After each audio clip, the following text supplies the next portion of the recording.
You are listening to Alex Nanlohi Podcast, to know the Lord and to make Him known. Kepala kita sama-sama berdoa sebelum membaca merenungkan firman Tuhan. Kembali kami bersyukur kepadamu ya Tuhan untuk kesempatan siang hari ini. Kami boleh datang bersekutu memuji memuliakan namamu. Dan tiba waktunya bagi kami untuk membuka firman-Mu ya Tuhan. Kami mohon ketika kami membuka firman-Mu, bukalah juga hati kami. Jadikanlah hati kami seperti tanah yang baik, supaya ketika benih firman Tuhan ditaburkan itu boleh sungguh-sungguh berakar, bertumbuh dan berbuah nyata di dalam hidup kami. Berkati hamba-Mu yang menyampaikan dan setiap kami yang mendengarkan. Tuhan tolonglah kami semua, agar kami bukan hanya menjadi pendengar-pendengar firman yang setia, tapi mampukan dengan kuasa dari Roh-Mu yang kudus, kami dimampukan menjadi pelaku-pelaku firman-Mu di dalam hidup kami, di dalam masa muda kami. Bersabdalah ya Tuhan, kami umat-Mu sedia mendengarnya dalam satu nama yang kudus, nama yang berkuasa, nama Tuhan kami Yesus Kristus. Kami menyerahkan pemberitaan firman-Mu. Amin. Shalom. Selamat siang teman-teman sekalian. Kita bersyukur kepada Tuhan buat kesempatan siang hari ini boleh beribadah bersama. Tema yang diberikan, bisa tolong slide-nya? Sinners saved by grace. Jadi nanti kita akan lihat sama-sama. Oke, yang itu ya. Oke. Nah teman-teman, saya ingin bertanya lebih dulu kepada kita sekalian. Karena memang mengerti konsep keselamatan ini, kekristenan paling unik dibanding yang lainnya. Semua agama bicara keselamatan. Agama apapun itu berbicara tentang keselamatan, bagaimana memperolehnya dan bagaimana menghidupinya. Tetapi kalau kita memperhatikan, Alkitab memberikan kepada kita satu pemahaman yang boleh dikatakan unik karena berbeda dengan semua pandangan yang lain. Sementara ada kesamaan antara semua pandangan yang lain, tapi kekristenan memberikan hal yang unik. Nah, hari ini saya ingin menolong kita belajar konsep ini dari sebuah cerita, ya. Jadi kita tidak bicara poin-poin doktrinnya langsung, kita akan bicara lebih jauh dari sebuah cerita, merefleksikannya dan melihatnya dalam kehidupan kita saat ini. Ada yang pernah digigit ular? Belum. Gigit ular pernah? Kemakan berarti ya. Numpang tanya deh, kalau orang digigit ular biasanya apa yang dilakukan sih untuk nolongin? Diapain? Isap? Apanya yang diisap? Bisanya ya.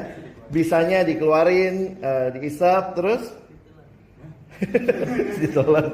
Lapar jer. Diapain lagi? Diikat. Kenapa diikat? Supaya nggak nyebar racunnya gitu ya. Kalau lehernya yang digigit gitu ya, ikat mati dia.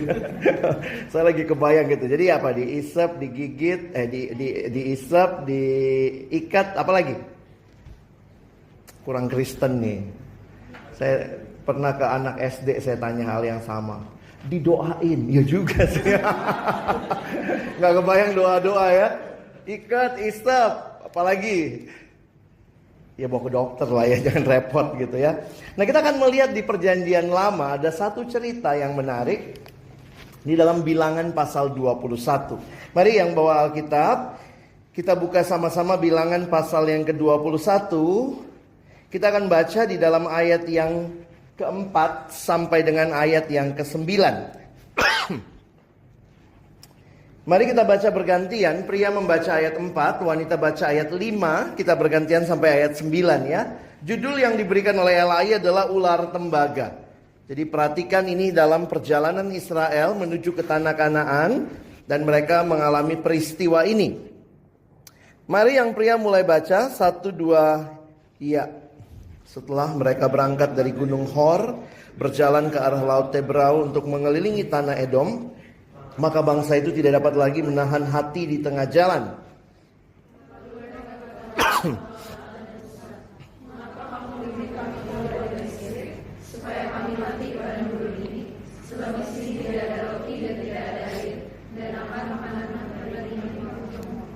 Lalu Tuhan menyuruh ular-ular tedung ke antara bangsa itu yang memagut mereka, sehingga banyak dari orang Israel yang mati.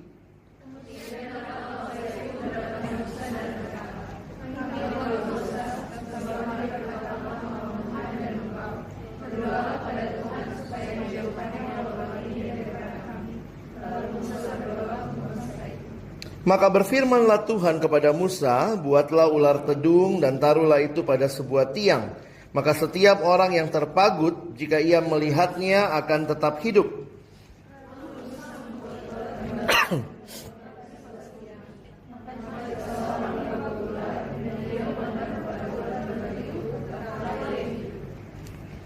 Menarik sekali, ada peristiwa yang terjadi di bagian ini. Tapi semua teorimu tadi tidak kepake.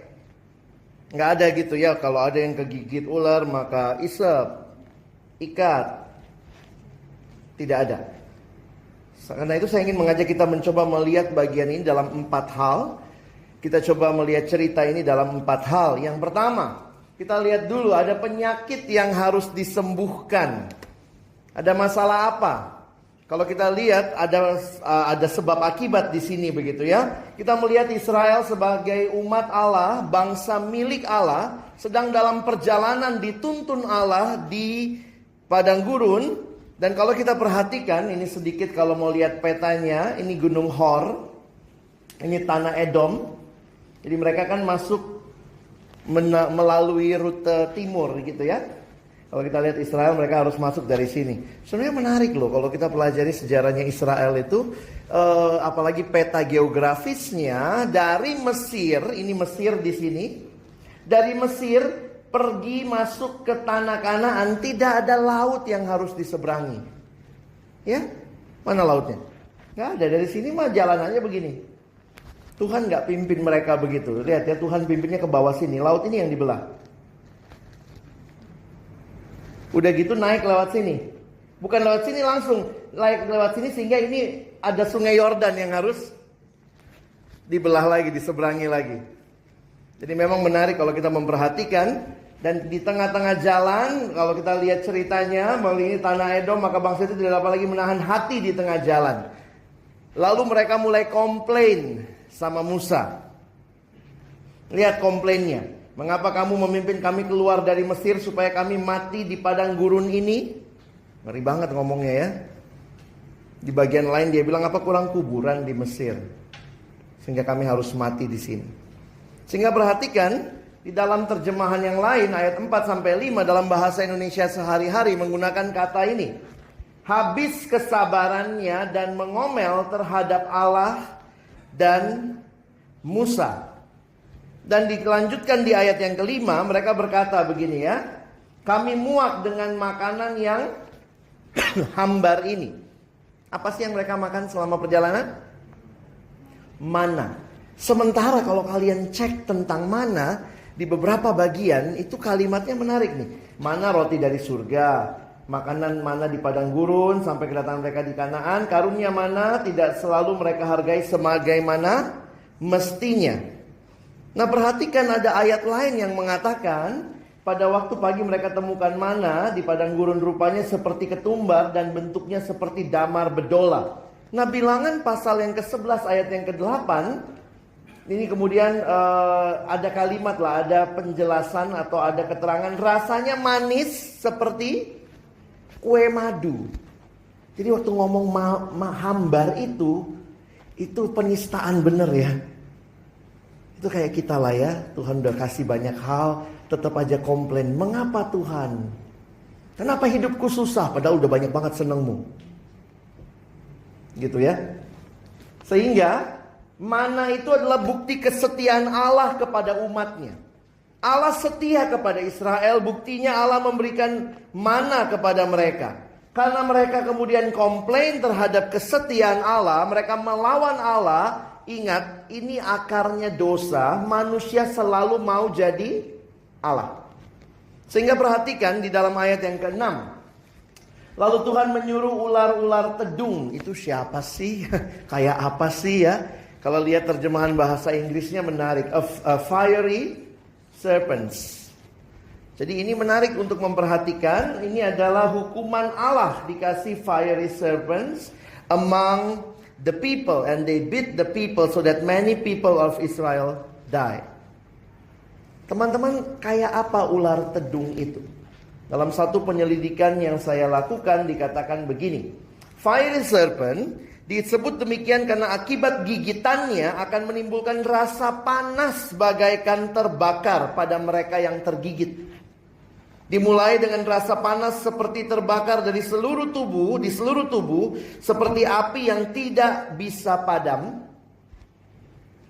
demam, rasa dahaga yang amat sangat, sampai akhirnya meninggal. Jadi bukan langsung dipatok, digigit, mati, tapi penderitaannya mengerikan. Seorang penafsir Alkitab menggunakan atau mencoba melihat gambaran ini. Dia mengatakan penulis kitab Bilangan secara khusus menyoroti suatu gambaran yang luar biasa dalam bagian ini. Gejala yang terjadi pada tubuh mereka akibat gigitan ular ini sebenarnya mencerminkan hal terdalam di hati mereka yang menolak Allah. Ada perasaan dahaga yang tidak terpuaskan dan berakhir pada kematian. Teman-teman, waktu saya merenungkan ini ya, seringkali Tuhan pakai peristiwa-peristiwa yang di dalamnya saudara dan saya juga bisa belajar sesuatu. Seperti orang yang tergigit atau digigit oleh ular tedung itu, ada perasaan haus dahaga yang luar biasa. Demikian juga sebenarnya gambaran manusia yang melawan Allah. Ada dahaga yang tidak terpuaskan.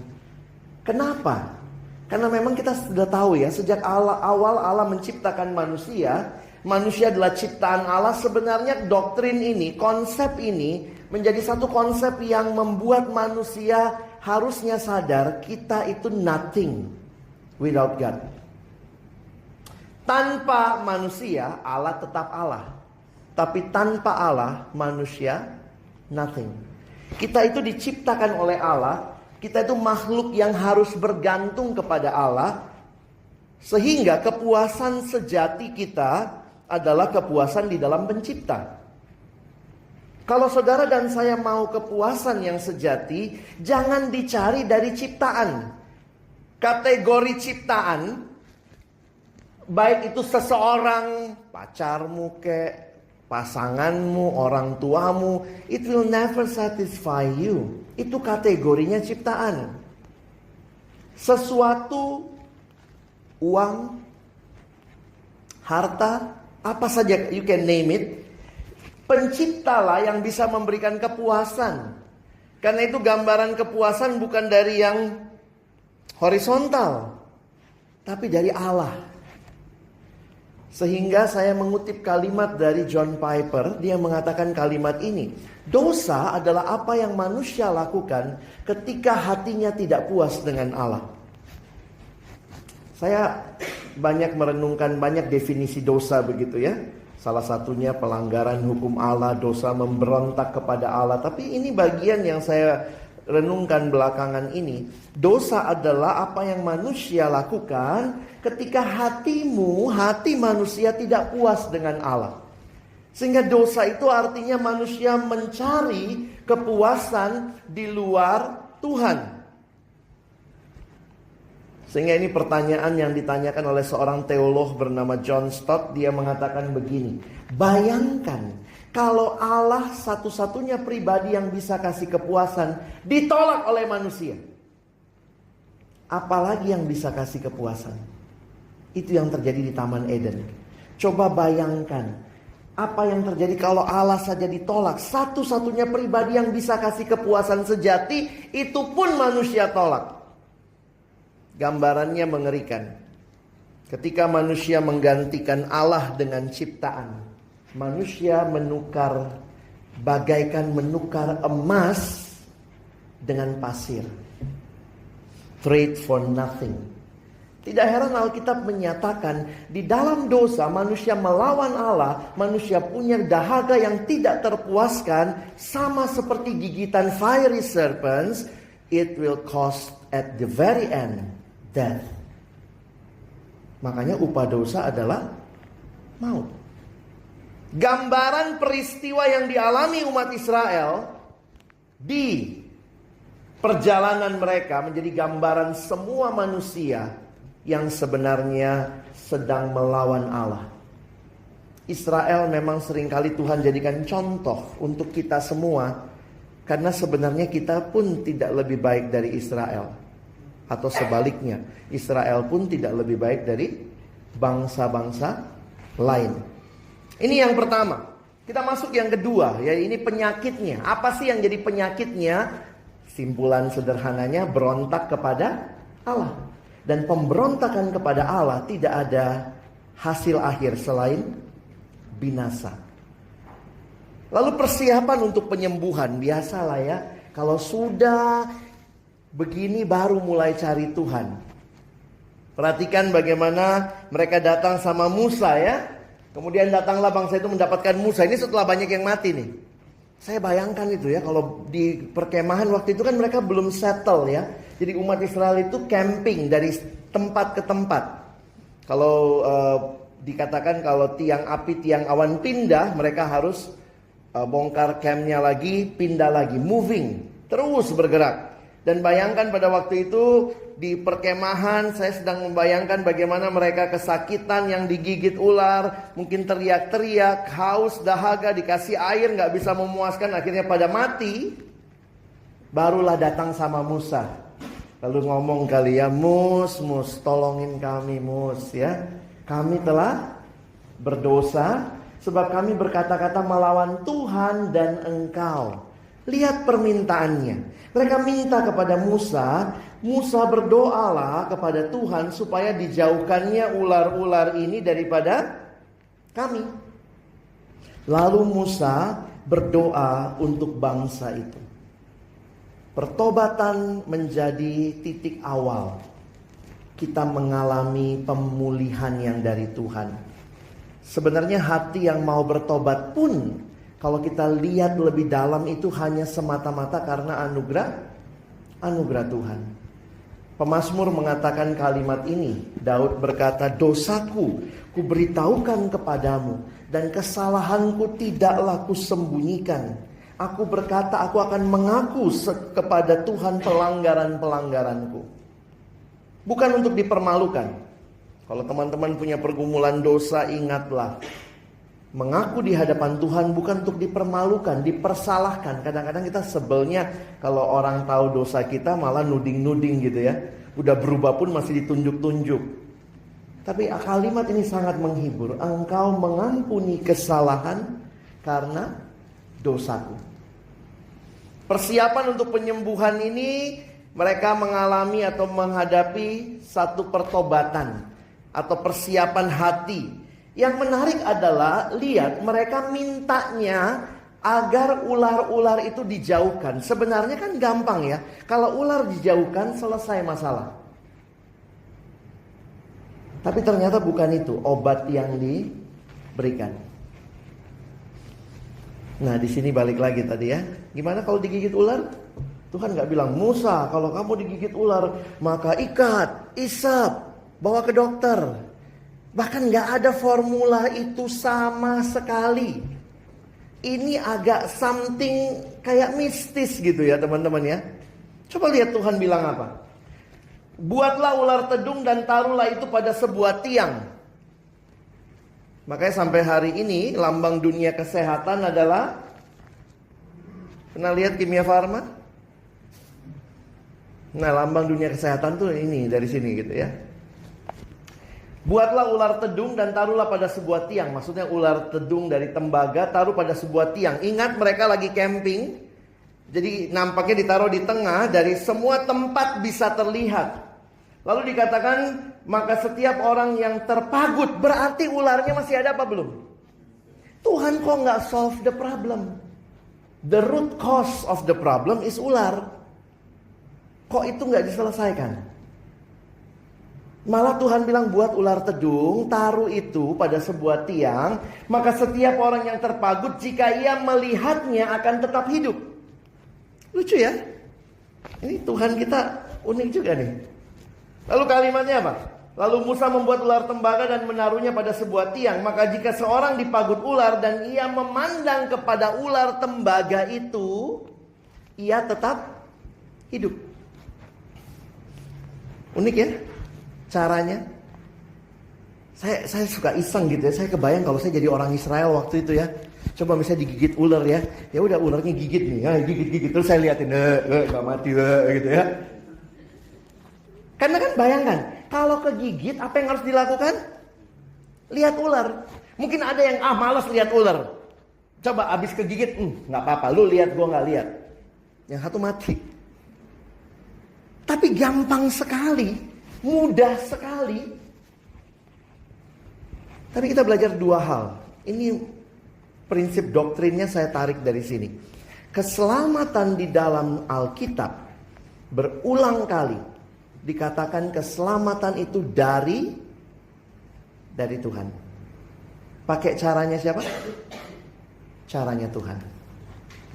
Prinsip keselamatan, anugerah, bukan usaha manusia. Itu dari Allah, bukan usaha kita.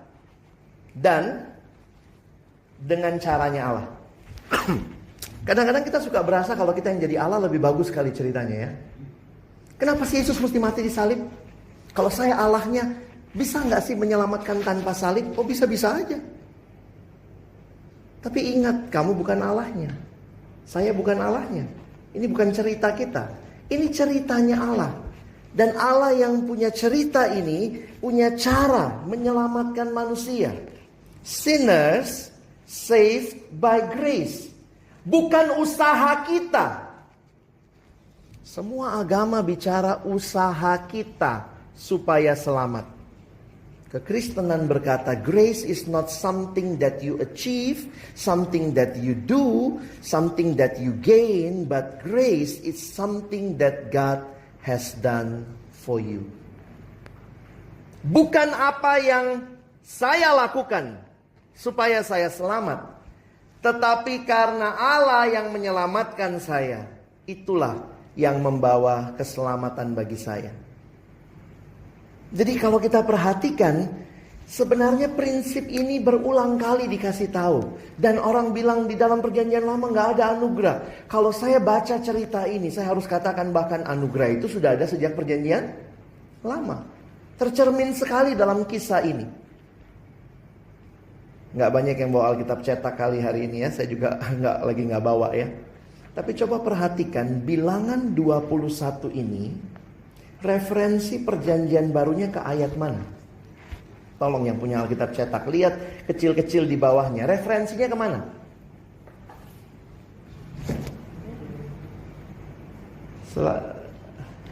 Ada ayat di bawahnya?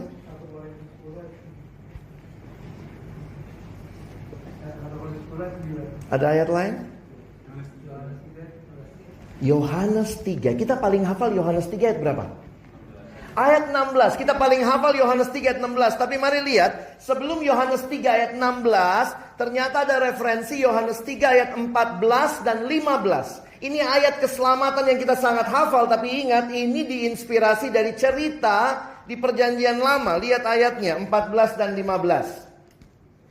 Dan sama seperti Musa meninggikan ular di padang gurun, demikian juga anak manusia harus ditinggikan. Dan lihat efeknya.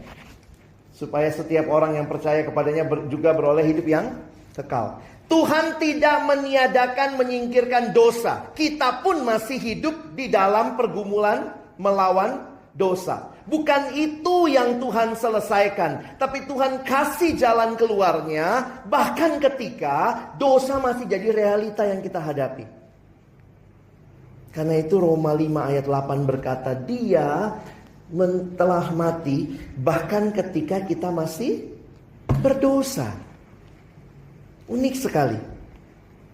Yesus disamakan. Nah ini kalau dalam Alkitab muncul yang seperti ini namanya tipologi. Jadi satu peristiwa yang sudah pernah terjadi di perjanjian lama di refer oleh orang perjanjian baru untuk mengajak kita melihat sama seperti Musa meninggikan ular di padang gurun. Berarti apa? Cara Allah menyelamatkan umat manusia. Di perjanjian lama, cara Allah menyelamatkan Israel pakai caranya Allah, sumbernya dari Allah. Maka di perjanjian baru juga caranya dari Allah, sumbernya dari Allah. Sama ya? Dosa itu masalah kita. Tapi tidak ada satupun dari kita yang bisa punya solusinya. Sepupu kita mau pakai timbangan. Apalagi di bulan yang semua kayaknya di double ya. Kayak lagi main game. Bulan ini lakukan ini triple, lakukan ini double. Kenapa? System point. We think we can solve the sins problem dengan sistem point. Ada yang sedikit lebih rendah hati, nggak mau pakai sistem point, mungkin pakai sistem karma. Sehingga dia mengatakan ya sudah, karena manusia akan hidup terus menerus, maka karma baik, karma jahat. Orang Kristen banyak yang goblok juga, bilang iya hati-hati lu karma, percaya karma. Loh karma tuh kan ada. Ya ada buat mereka. Buat kamu kalau percaya karma, kamu gak ngerti kekristenanmu. Semua hukuman dosa sudah ditanggung oleh Kristus di kayu salib. Loh tapi mungkin gak ada konsekuensi. Namanya konsekuensi dosa, bukan karma. Kamu gak belajar tadi malam. Paginya ujian gak bisa. Bukan karma itu. Itu konsekuensi gak belajar. Karena karma itu sebenarnya mereka mau juga sistemnya memang sistem poin juga. Berusaha menyeimbangkan neraca. Jadi ini anak FE semua kali ya. Menyeimbangkan. Kalau bisa impas, maka nanti kalau impas, nah cuma dia puternya berkali-kali tuh. Kalau belum impas sang sekarang, maka dia reinkarnasi lagi. Jadi sesuatu nanti muncul lagi. Terus demikian. Kalau mungkin manusia menyelamatkan dirinya, Yesus nggak mesti datang. If we have the solution for sin, then we need no God, no Savior. Tetapi sin itu adalah masalah kita, but the solution is from God. Sehingga waktu bicara jawaban untuk hidup yang manusia cari itu ada dalam Yesus. Searching for the answer to life, Jesus, you have found Him. Saya suka bilang nih cari di mana tuh ya, keyboard S-nya 2 gitu. Karena itu gambaran Yesus seperti ular itu, sayangnya memang ular itu kan satu ular tedung. Akhirnya memang Israel gagal juga ya, ular itu disembah jadi berhala. Di dalam kitab 2 Raja-Raja atau 1 Raja-Raja akhirnya itu masih dipertahankan. Dikasih nama apa ini? Ada yang ingat yang juara kuis Alkitab? Siapa nama ular itu dikasih nama kan sama mereka? Nehustan. Ya nanti coba baca Alkitabmu ya. Jadi banyak ceritanya. Nah, saya melihat kenapa waktu dapat gambar ini kan ini gambar siluet hidup Yesus dari lahir sampai bangkit. Tapi memang perhatikan fokus hidup Yesus di mana? Di mana dia berkata sudah selesai? Di kayu salib. Karena disitulah hutang dosa kita diselesaikan. Saya kutip kalimat Billy Graham, dia mengatakan salib adalah bukti termulia dari kasih Allah. Salib menyingkapkan kasih yang terbesar di dalam dunia. Dan perhatikan untuk itu Tuhan sudah bayar harga yang sangat mahal untuk penebusan kita.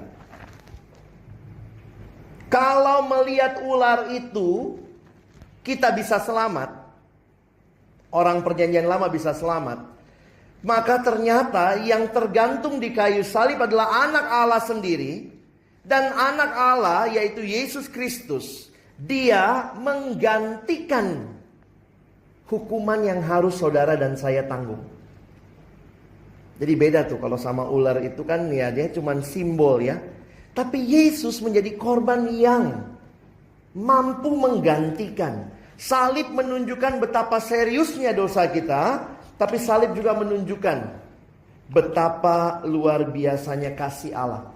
Apa yang terjadi di kayu salib? Kita baca 2 Korintus 5 ayat 21 ya. 1, 2 ya.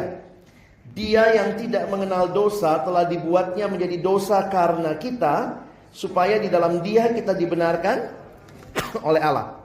Perhatikan, siapa Dia yang pertama? Yesus yang tidak mengenal dosa telah dibuatnya, siapanya? Allah menjadi dosa karena kita. Dia menjadi tumbal dosa, bukannya dia berdosa, tapi Allah memberikan atau mengizinkan Yesus menjadi tumbal dosa, sehingga kita yang harusnya binasa, kita dibenarkan oleh Allah. Nah, ini satu hal yang luar biasa. Setiap kali engkau mengingat salib Kristus, ingatlah dosamu sudah dibayar lunas. Kadang-kadang masih ada orang sekarang yang mau jadi juru selamat. Makanya Martin Luther bilang begini ya. Salah satu sindrom atau salah satu kecenderungan manusia berdosa selalu merasa dirinya juru selamat.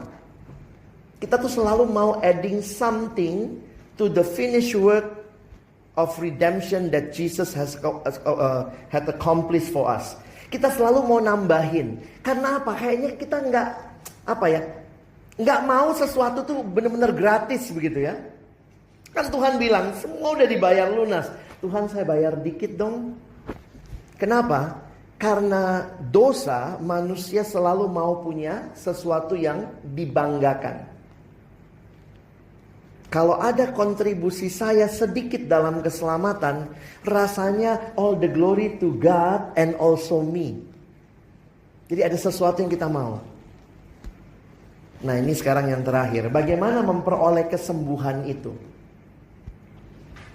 Sebenarnya yang menarik di Perjanjian Lama dikatakan begini. Waktu ular itu ditaruh, bagaimana orang bisa selamat? Caranya? Lihat. Lihat itu kerja atau bukan sih? Ini memang jadi perdebatan nih. Lihat itu kerja apa bukan? Kalau lihat itu bisa juga begini. Lihat kan? Nggak usah.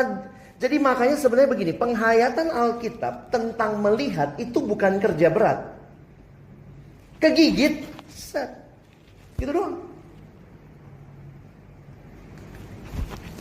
Jika ia melihatnya akan tetap hidup. Ia memandang kepada ular tembaga itu. Jadi bagaimana selamat? Ini selamatnya luar biasa membingungkan. Selamatnya cukup lihat. Perjanjian baru juga ngomong hal yang sama. Gimana selamat? Kata yang digunakan adalah percaya. Dan sama seperti Musa meninggikan ular di padang gurun, maka setiap orang yang melihat ular itu mereka hidup. Maka setiap orang yang percaya, kita itu adalah orang yang melihat ke salib itu. Saya percaya salib itu, pengorbanan Yesus di salib itu menyelamatkan saya. Itu yang namanya iman, percaya. Makanya kita saved by grace through faith alone. Sola fide. Bukan pekerjaan loh. Kita nggak kerja apa-apa. Kita dapat hanya karena melihat, hanya karena percaya, hanya karena beriman bahwa Yesus bisa bawa saya ke surga. Sampai sini bisa dipahami? Cerita ini membuat kita sadar. Keselamatan adalah berdasarkan kasih karunia Allah, bukan perbuatan kita. Sekarang ini masih banyak ternyata yang suka nambah-nambahin. Saya pernah dengar ada guru sekolah minggu khotbah begini. Adik-adik, supaya kita masuk surga, jadi kita harus rajin berbuat baik, harus rajin ke sekolah minggu, dengar-dengaran sapa papa mama, supaya jadi anak Tuhan. Bener nggak ajarannya? Sorry ya, itu kok mirip ajaran sebelah ya? Oh, gereja banyak yang sedang tidak memberitakan Injil. Gereja sedang nambahin pekerjaan. Kalau gereja memberitakan Injil, harusnya gereja menyatakan apa? Untuk jadi anak Tuhan, itu melalui percaya kepada karya Kristus di kayu salib. Cuma mungkin bingung kayak guru sekolah minggunya ya. Gimana cara jelasinnya? Selamat itu bukan karena apa yang saya harus lakukan. Rajin sekolah minggu, rajin bantu papa mama di rumah. Bukan. Selamat itu karena pengorbanan Kristus di kayu salib. Dan ketika saya sudah percaya, responnya tetap ada dong.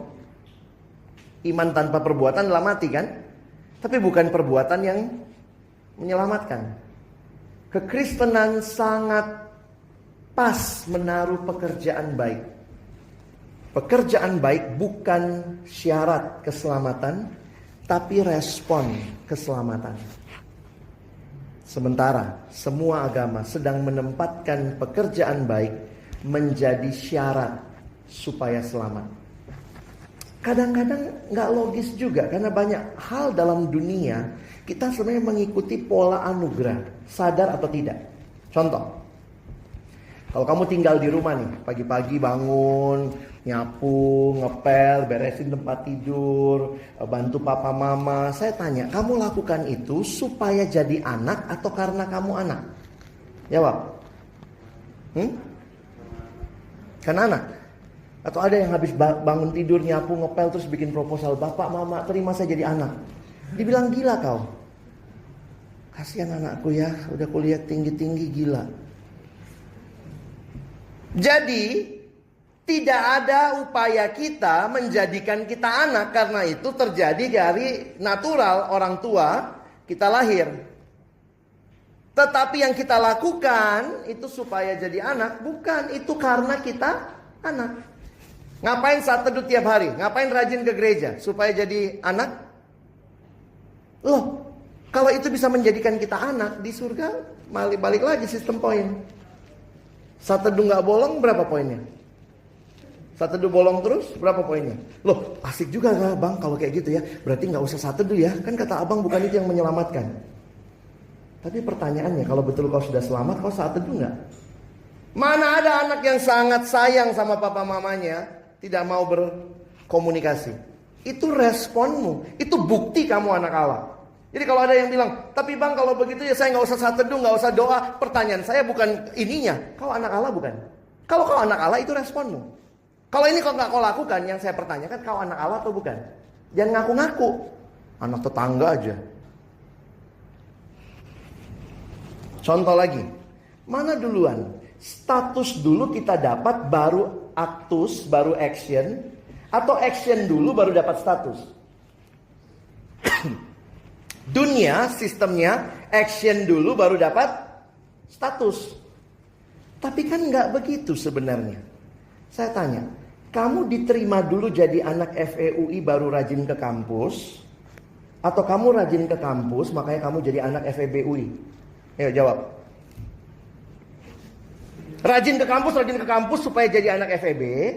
Atau karena kamu udah diterima jadi anak FEB makanya rajin ke kampus? Diterima dulu kan?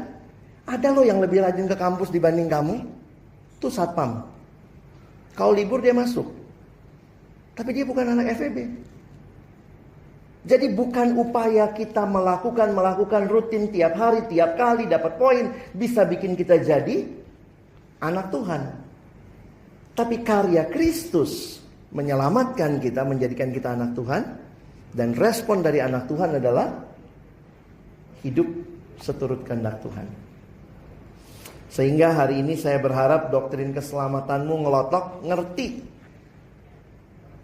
Gereja juga pernah ngajarin gini. Udah selamat, udah. Oh tapi mesti dibaptis lagi.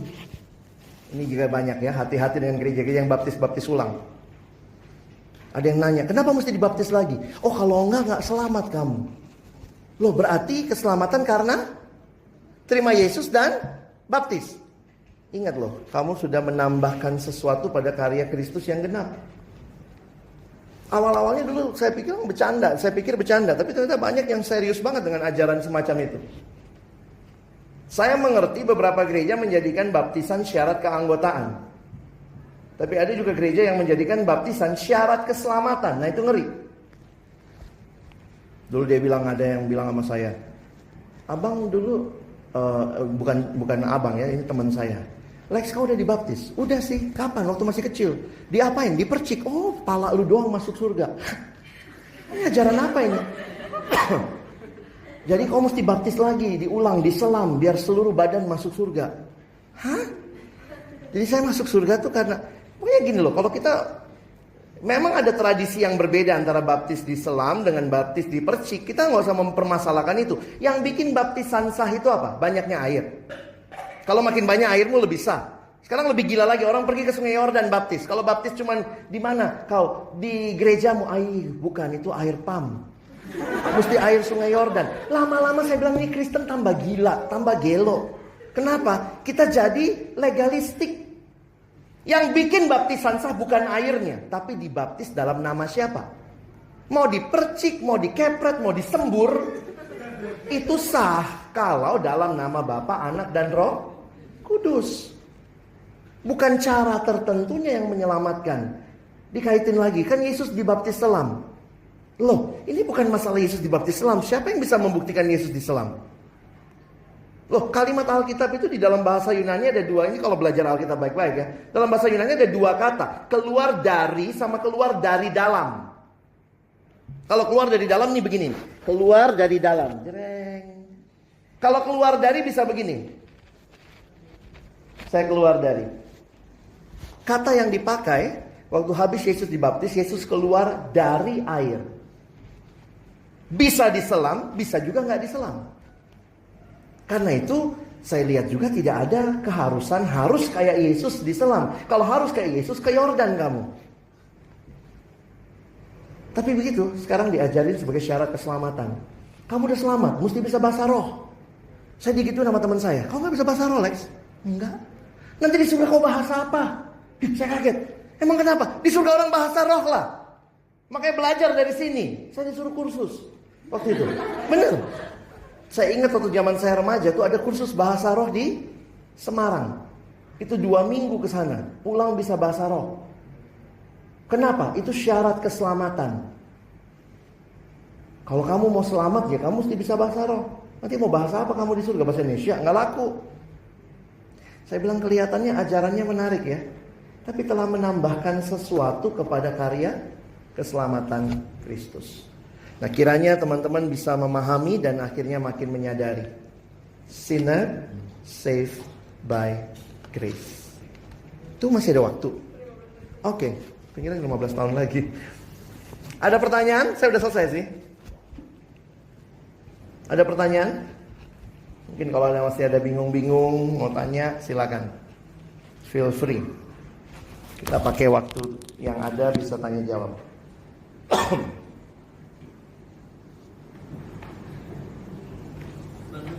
Silakan. Bisa dielaborasi yang lagi bang tentang yang respon tadi. Responnya? Kan tadi kan pembahasannya banyak tentang kita saved by grace gitu. Sekarang apa? Di dalam semboyan reformasi sebenarnya ada kalimat lanjutan yang menarik. We are saved by grace alone, but by faith which is not alone. Saya ulangi ya. Nanti kalian bisa cari itu.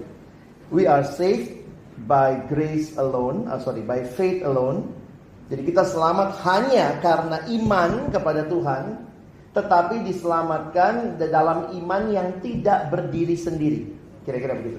Karena itu dikaitkan dengan iman itu harus punya respon, bukti dari iman. Iman tanpa perbuatan adalah mati. Nah, sehingga saya harus katakan begini. Di dalam bukti iman, perbuatan baik itu sesuatu yang memang juga bisa ditipu sih. Maksudnya ditipu begini. Bisa orang kelihatan rohani, melakukan hal-hal rohani. Tapi apakah dia rohani atau tidak, dia beriman atau tidak, itu memang urusan dia sama Tuhan. Karena itu, di dalam Alkitab Yesus sendiri mengatakan begini, lalang dan gandum dibiarkan tumbuh sama-sama. Nanti pada akhirnya baru ketahuan ini lalang atau gandum. Karena itu juga jangan menghakimi satu sama lain. Itu bukan urusan kita. Yang harus kita tegaskan adalah kalau kamu sungguh beriman, nyatakan dalam perbuatanmu. Tapi ingat, perbuatan tidak menyelamatkan kamu. Itu bukti dari kamu beriman. Jadi kalau gitu kekristenan tidak peduli sama perbuatan baik. Oh, peduli banget. Tapi perbuatan baik itu tidaklah jadi syarat keselamatan. Kalau perbuatan baik jadi syarat keselamatan, perhatikan, kita selalu akan ketakutan diterima atau tidak perbuatan baik saya. Saya kasih gambaran begini ya. Jadi orang yang melihat keselamatan itu karena perbuatan baik, itu orang yang tidak pernah bisa memastikan keselamatannya. Karena hari ini dia baik, besok bisa nggak baik. Makanya sulit sekali bagi kita, khususnya buat teman-teman kita saat ini, meyakini keselamatannya. Sudah luar biasa bulan ini, kita tanya, yakin selamat? Bilangnya apa? Insya Allah. Iya, itu kalimatnya. Kenapa? Nggak bisa yakin. Jadi sebenarnya perbuatan baik dengan motivasi supaya mendapat sesuatu itu selalu menjadi motivasi yang menggerogoti perbuatan baik itu sendiri. Sementara perbuatan baik sebagai respon dari mengalami sesuatu menambahkan sukacitanya kepada perbuatan itu. Jadi kita sekarang melakukan perbuatan baik justru dengan sukacita. Bukan dengan melihat nih bakal diterima nggak ya, ini kira-kira nilainya berapa nggak ya. Makanya sebenarnya kalau slide saya sih masih ada beberapa ya, tapi ini kan buat anak-anak KKR ya, anak baru ya. Yo, buka hati terima Yesus yang belum terima Yesus, karena itu syarat keselamatan, menerima Yesus. Kamu ada dalam Dia, percaya. Apa arti terima Yesus? Percaya Yesus satu-satunya Tuhan dan Juru Selamat. Ini gambaran yang digambarkan nih. Setiap orang yang percaya, kata kunci Alkitab itu percaya. Makanya kita disebut orang percaya. Bahasa Inggrisnya believer. Kita tuh cuman karena percaya. Makanya orang, hah, lu selamatnya karena apa? Karena percaya. Lu selamatnya karena apa? Karena lihat itu. Terus lihat gitu aja selamat. Iya. Karena bukan saya yang nyelamatin, Dia yang nyelamatin. Saya beriman, Dia sanggup selamatkan saya. Iman itu saya percaya Dia sanggup selamatkan saya. Karena itu iman adalah keyakinan. Ini beriman, percaya. Kayak anak lompat ke bapaknya. Tapi juga yang kedua, bertobat. Nah ini bagian pekerjaan tadi. Alkitab menggunakan dua istilah kayak pakai baju. Menanggalkan, mengenakan. Sehingga siapa yang ada dalam Dia, ia wajib hidup sama seperti Kristus hidup. Saya pertama dapat ayat ini kira-kira SMA kelas 2 kali ya. Kaget, wow, ayatnya bukan ia wajib hidup sama seperti pendetanya, sama seperti guru agamanya. Standarnya langsung sama seperti Kristus. Kenapa? Karena sudah ada Roh Kudus yang bisa memimpin kita hidup seperti Kristus. Karena itu harus berbeda hidupnya. Saya senang prinsip ikan ya. Pernah lihat ikan ya? Katanya ikan yang hidup itu seumur hidup berenang melawan arus. Hanya ikan mati yang ikut arus. Sama ada tuh ikan yang pura-pura mati tuh. Ada ikan apa tuh ya? Yang sok mati gitu ya, padahal enggak. Yang kedua, meskipun air laut sangat asin, ikan di laut dagingnya tetap tawar. Iya ya? Nggak ada kan orang pergi mancing, habis mancing di mana? Di laut, dapat apa? Ikan asin. Nggak ada. Jadi tidak ada alasan karena semua temanku nyontek, aku ikut nyontek. Semua temanku pornografi, aku ikut pornografi. Enggak, pilihannya dari kamu. Ikan aja seperti itu naturnya. Nah karena itu ini responnya. Cara belajarmu harus beda. Cara kamu bergaul beda. Cara kamu pacaran pun nanti harusnya beda. Jadi perbuatan-perbuatan baik di dalam ketaatan kepada Tuhan sebagai respon, kamu lakukan dengan sukacita. Sesuatu yang dibungkus oleh kasih itu lebih noble, lebih mulia.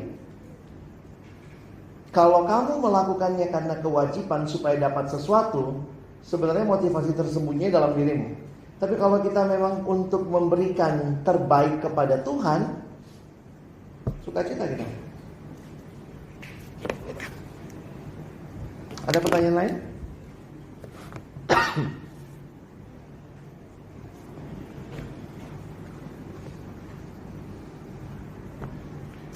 Oke, kalau nggak ada sih nggak apa-apa ya. Atau ada yang jangan sampai mati penasaran ya. Tiran.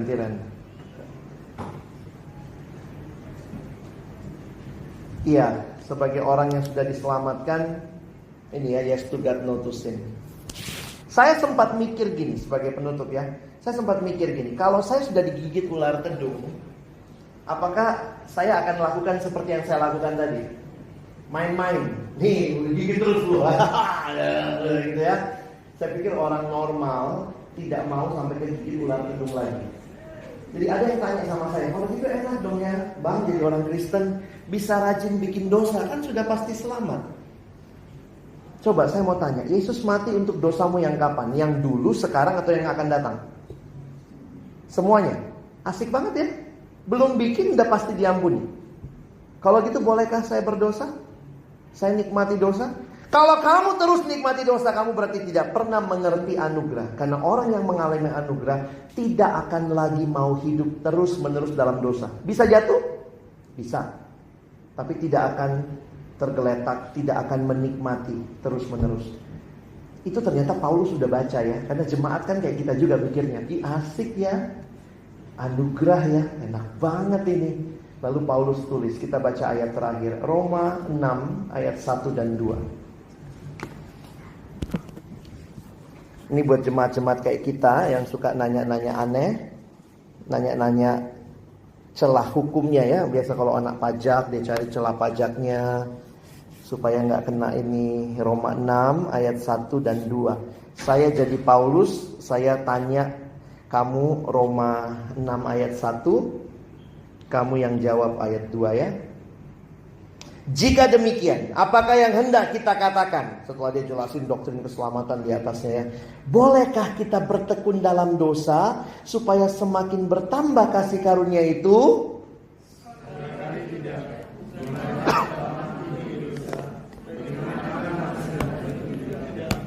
Paulus langsung mengingatkan, kamu udah mati kan? Jangan hidup lagi dalam dosa. Jadi kiranya setelah kau mengalami anugerah, mencintai Tuhan sungguh-sungguh, responmu adalah I want to live out my life to glorify you, to honor you. I just want to pleasing you, my Lord. Ya, mari kita berdoa. Tuhan, terima kasih banyak untuk setiap pengajaran firman yang boleh kami terima hari ini. Hamba berdoa bagi adik-adikku di tengah-tengah pergumulan kami terus dalam hidup mengikut Engkau. Seringkali kami sadar kami lemah, kami gagal. Tapi Tuhan, anugerah-Mu mengangkat kami kembali, memberikan kami kembali kesempatan untuk memandang ke salib itu. Terima kasih karena sungguh Tuhan, disitulah kami menemukan ketenangan kami, kedamaian kami, bukan dari usaha kami, tapi karya-Mu yang genap di kayu salib. Di situ Kau berkata sudah selesai, yang berarti seluruh hukuman dosa kami sudah ditanggung. Dan sekarang kami boleh hidup, bukan hidup menikmati dosa, bukan hidup mempermalukan Tuhan, tapi hidup berjuang melawan dosa dan hidup mempermuliakan Tuhan. Terima kasih. Kami berdoa jadikan kami bukan cuma pendengar, kami mau jadi pelaku-pelaku firman-Mu. Dalam nama Yesus kami bersyukur, kami berdoa. Amin.